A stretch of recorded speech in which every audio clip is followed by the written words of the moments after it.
Hey, this week for the Everyone's a Critic horror movie challenge, I am talking about the prompt of foreign film. Wow, that's a huge category. But I decided this was another rewatch. I'm kind of doing a mix of rewatch and new watches for me, partly because of the time and partly because it gives me an excuse to rewatch things I either love or remember not liking. This one happens to be one I love. I've watched it many times. It is Battle Royale. Battle Royale is a movie that it's one of the first horror movies I really got into and loved. And there's so many elements of it that come together in a way that makes it just a magical movie for me. So, for example, there's some humor in there.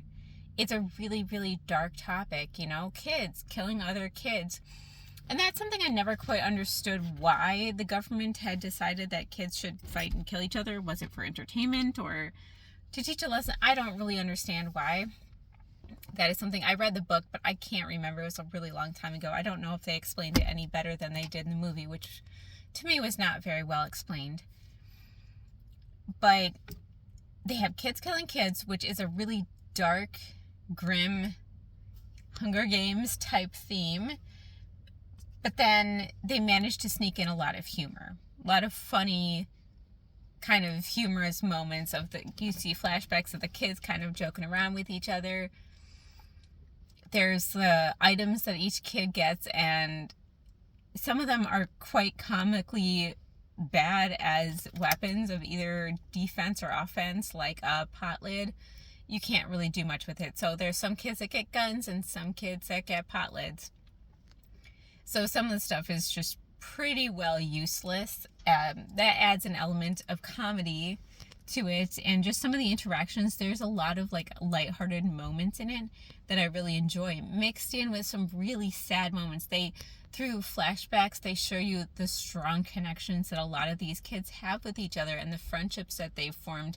And so you can kind of see the way the game plays out on all the different people. For example, there's the girls that try to get everyone together and try to collect people to work together, and they get killed by somebody because, in making that noise, they've attracted people.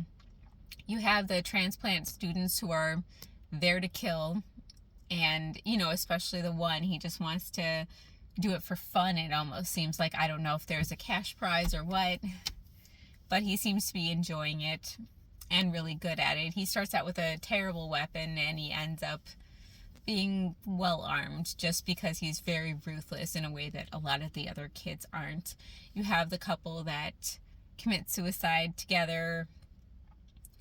So there's people that it kind of shows you the psychology of all the different personality types and people and backgrounds in there, like the people that are willing to kill, the people that are unwilling to kill, the people that enjoy killing. And they're all kind of lumped in together. Like the main character, he doesn't want to kill anyone, but I think he'd be willing, and he did. There's some people that are just like, I refuse to play this game. I'm going to kill myself. So there's all different ways people handle it. And then on top of that, when they show the flashback scenes, you can really see the connection that some of the people had to each other, how tragic it was, and how unfortunate the way that it acted on some of the people. Like when there were those group of girls and the one girl decides to poison the main character and all the chaos that ensues from that.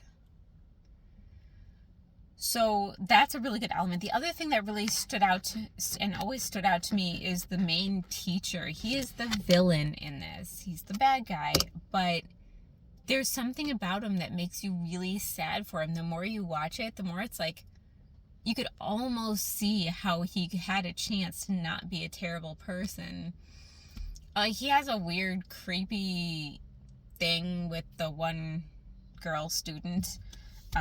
That's really off, especially given their vastly different ages.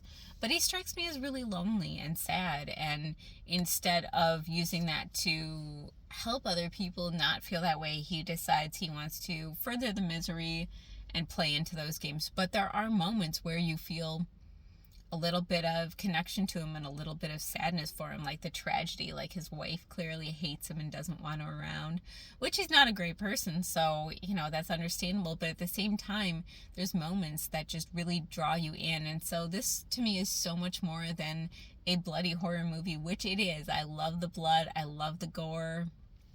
I love all the different kills. They're really inventive in some spaces. But there's also so much more to it. So much psychology, so much interest, so much drama. So in all levels, I just adore Battle Royale. And I even like the second one, which a lot of people do not. And the book's worth reading too.